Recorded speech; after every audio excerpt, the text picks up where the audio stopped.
Pinaratangan ng China ang Pilipinas na nambablackmail hinggil sa issue ng West Philippine Sea. Hindi naman nagustuhan ni Defense Secretary Gibo Teodoro ang bintang niyan. Ang ulat mula kay Patrick De Jesus.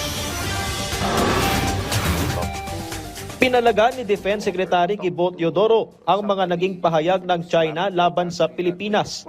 Ito anya ang dahilan kaya't hindi kasama sa kanyang agenda noong Defense Ministers Meeting ng ASEAN Summit sa Malaysia na makipag-usap sa Defense Chief ng China. Sa pahayag ng tagapagsalita ng Chinese Defense Ministry, isang araw bago ang ASEAN Defense Ministers Meeting, tinawag nito na pambablackmail ang mga ginagawa ng Pilipinas laban sa China hinggil sa issue ng West Philippine Sea. Would you talk to, or would you offer to talk to somebody who slammed your country that way? Of course not. I mean, if I would be willing to talk, if there was a semblance of good faith. Kung nagpakita ng sinseridad, kakausapin ko bakit hindi. Biro mo magsasabi sila, gusto namin makipag-usap, mabait kami, pag sasabihan ka on the other hand na gano'n.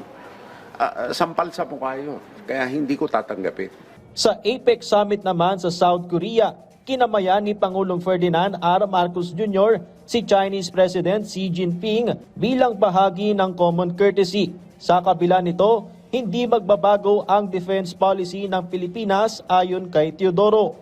Our job really is to pursue Philippine resilience and uphold international law.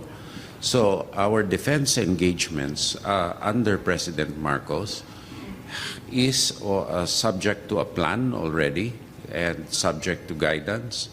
We cannot put any meaning into the gesture of President Marcos of approaching President Xi Jinping.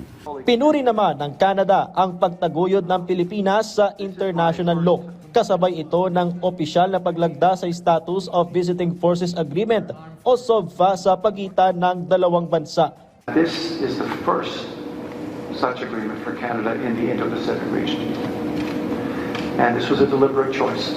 Ang Canada ang ikalimang bansa na may kaparehong defense agreement sa Pilipinas. Patuloy naman ang negosasyon para maisapinal ang SOVFA sa France, habang una na ring nagpahayag ng intensyon ang United Kingdom.